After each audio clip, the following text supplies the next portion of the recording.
Hey guys, Carrie Linehan. How are you? Checking in from Studio B. Carrie from Extensions by Carrie J, in case you guys didn't already know this. So, Tips and Tricks Tuesday. Sorry, yesterday was crazy, fabulous, but crazy. So I didn't get around to doing the video. And if you saw my video yesterday, you saw that I got stuck in the car with the skunk, and then it was like 10:30 at night. And so anyways, today is What the Heck Wednesday. So I had a guest in on Monday who was asking about what side should I part my hair on, and we actually switched her up. And this is a video that I've actually wanted to do for you guys for a while, and I just kind of would have someone in the chair, and then I didn't want to make them feel uncomfortable and have them go live. I'm still working on you guys. I know some of you got it in you can do the live videos. But so here's the deal with where do I part my hair? Is there a certain way? Does it matter? Yes, it does. So with the hair and how we're parting the hair, one thing that we want to look for is what side of, hi Julie, which eye is lower. So none of us are symmetrical. We're all crookedy, we're all wonky, most of us anyway. So we have one eye lower or higher than another. So if you look at any pictures of yourself or video, and if you don't want to do a live video, but do a video, just talk to yourself on the thing and then watch, and you'll see, like, so for me, I tend to close this eye more, or this eye is actually lower.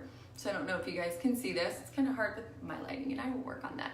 But if you can see head on without the sunshine, maybe, I thought I had it set up, but this eye is higher, this eye is lower. So I want to actually part my hair on this side over here. And the reason I want to part my hair over the lower side is because I want to open this up. I want to draw that illusion of a higher, brighter eye. Mine aren't super off, but if I can find a model that's willing to go on that has one much lower or higher, obviously, that I will do that for you guys for sure. So what I'm going to do is actually move this over. Hi Amanda. Hi Erin. Hi Amanda. Oh my gosh, you guys, awesome. So anyway, so I'm going to now move it over. So I just moved my part over to left on you, right on me for the video's sake. This is my eye and eyebrow that are all higher. So if you look closely, you will see that I've now dropped this eye even further down. So when we're parting our hair, or choosing where we want to part our hair, we want to go the opposite. Now, if I really want to go a dramatic side part and I'm going for a specific look, then I'm probably going to go over here because I really want this cheekbone and this eye to pop. But on a day-to-day basis, if I part over here, I'm accentuating my eye that's already lifted and more youthful and brighter, not the eye that's dropping down. And if I have a dramatic drop on this side, or my eyelid is droopy or any of that, I'm pulling down because I'm creating shadow and closure here. So when you're parting your hair, you're gonna wanna look at your face shape and look at your eyes and decide, okay, you know what, this one's lower, so I'm gonna kind of move my part over to that side. If you love a middle part, but you're a little crookedy, you can just set it off just a teeny bit, just 1/4 of an inch, and it makes a difference. That's what's amazing about balance in hair, and it's so fun because it literally changes the face shape. So I wanted to go over that with you. Another question that people ask me, and I should have had my chopstick out, is, I just thought of this, otherwise I would have been more prepared. Zigzag or messy part. How do I do that? Okay, so I have found the best way to do that zigzag or messy part. I have a lot of people that come in, pretend it's a tail comb, use a chopstick, whichever you choose for sure. If you come in like this and kind of zigzag back, it's kind of a shit show when you get back there. It's kind of messy. Does it work? Yes, but it's a bit messy. I have found the best way to get a zigzag part is to actually start here. Start at the back, work your way forward. When you come in, then you can look up or look in the mirror and separate that hair out. And I'm not fighting gravity. I'm not going against the grain because the hair rounds around the head. It grows kind of more forward, so it's going to want to go in that direction. Then I can go in and do my zigzag part, messy part. You can just do it even off to the side. Oh boy, I could go on for hours, you guys. I apologize, and feel free. Right, Amanda? Ask questions too as we're going. So that's kind of a zigzag part. Now, why on earth would I want a zigzag part? Well, if you have fine hair like me, not just that zigzag parts are kind of fun, but it literally is creating the illusion of more volume. So even if my hair is flat to my scalp and this part line is messy, I now have created the illusion of lift because it's not a straight line. I'm not giving you a perfect focal point to focus on. So when I have that straight line and drop it down, automatically, does this not look flatter than this? The other perfect time for zigzag part, ladies and gentlemen, if you have longer hair, is roots. Oh my gosh, my hair is growing out.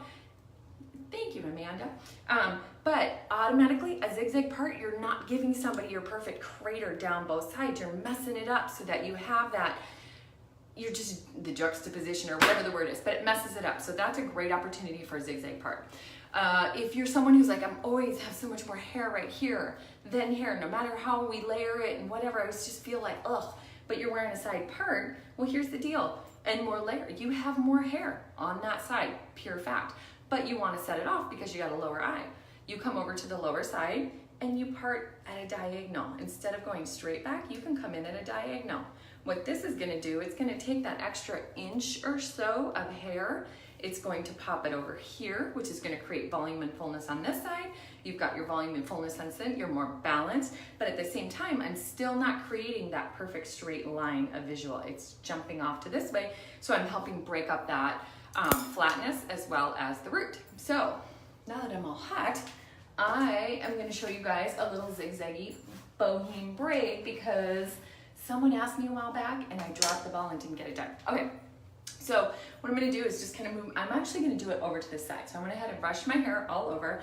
I have dirty hair. I have to confession, I haven't washed this hair for like a week because I've been super lazy. We're fostering dogs, so my life's been a little bit different, but I have washed this. I've been washing this more frequently. So I'm going to take a piece from here and a piece from the side. So I'm going to do just a partial braid. So basically what I'm doing is I'm creating, I'm taking my two sides that I want to bring in. I'm not worried about bringing the hair all the way around because I'm actually going to do a fun little flip in here, but so I want that little space. So sometimes too, when I do this, I actually will come up in here and take that hair out because I want that little hole there.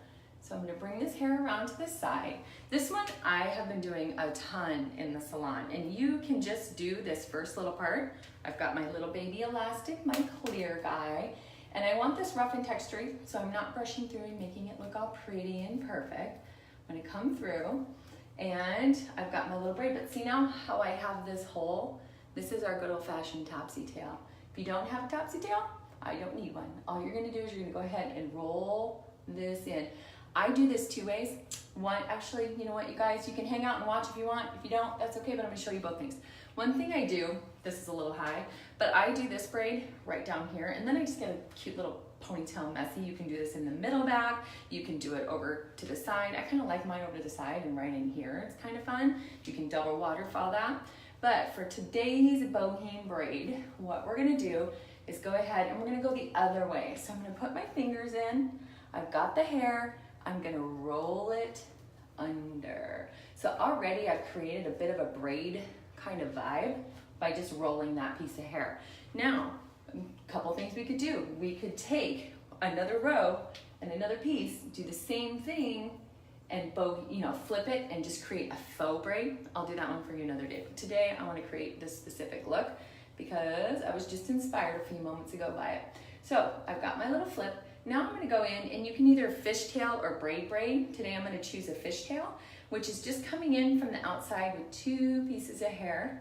It takes a little bit more work to see the visual starting than with a three braid because it is so small, but we're going to go ahead and just take our two little pieces, come across.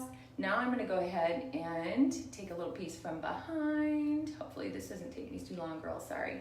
And from behind, all on the braid. So I'm just taking hair from this braid and bringing it back forward, bringing it back forward.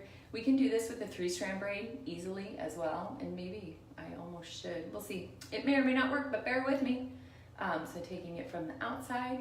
One thing that I tend to do is accidentally turn it into a 3-braid strand. Just like there's a Christmas carol that I sing. Hi, Abby. That I always, I think I'm turning it into a 3-braid. Okay, anyway, we're gonna roll with it, work with it. I don't know if it's Jingle Bells or something, but I swear to God, I hit a certain verse and then I jump completely into a different song. It's like I jump from Jingle Bells to Over the Fields We Go and a one-horse open sleigh, Bells on Bobtail Ring, something like that. So anyways, so I'm just working this down. Hey, Abby, we have a mutual friend named Jackie. She's a hairdresser. I met her recently, so I was like, how awesome that we have that mutual friend.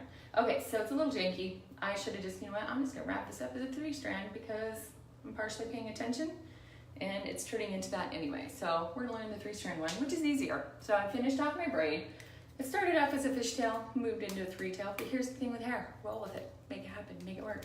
Okay, so we're gonna zhuzh this up. You guys have seen my zhuzhing videos where we're gonna just kind of pull these pieces out. And I'm not so much pulling, but I'm actually taking my fingers. I know, I figured she was your hairdresser. As soon as I met her, I was like, that's perfect. That so makes sense. You guys are both have that cool, funky vibe that I love. Okay, so I'm messing this up. So now I've got just my braid with my little zhuzhy meshy thing. I could leave this here, or this was where I got inspired. One of our coaches just did this and it was so super cute. She brought another piece in and just kind of weaved it in to the hair. And I've seen her do this before. Kind of pull it through, come around, pull it through. You just kind of are basically jabbing it in there wherever it looks cute and balanced. And even just leaving little bits and pieces if you really want to go bohemian messy. See how that one, I didn't even pull that through all the way. I just kind of stopped it so it had that messy. She called this her Serena braid. So I'm just gonna bring this guy in, come back through, and I can kind of blouse him out. And the cool thing about this technique is A, super easy, anybody can do it. And second, it gives you that super messy, like you can't really screw it up, you know? You just can't really mess the sucker up because you want that messy bohemian kind of vibe on the hair. And then I might stop there, that might be good. So then I've got this fun little twist into a messy bohemian braid if I want to. Oh, he's kind of being weird, so you know what? I'm gonna take him over and bring him in here. But it kind of blouses it out and really fattens up the braid, makes it even a little bit fatter. I like how he's kind of tweaking out right there. So honestly, what I think I'm gonna do is throw another rubber band. Maybe a little hairspray would work too, but I don't want to hairspray it too much because I'm not gonna wash, well, I should probably wash it tomorrow. But I'm just gonna pop that rubber band on that end so that this guy will stay, because I kind of like him blousing out and being kind of fun and messy and have that happen. Where'd you come from? So that's a messy little bohemian braid. After this, what I would do is go in with my dry shampoo, my dry spray, just kind of play with it, zhuzh it up a little bit more, maybe pin some in, but yeah, that's pretty much it. So, bohemian, fun braid, why should I part my hair where? And feel free, you guys, you know what?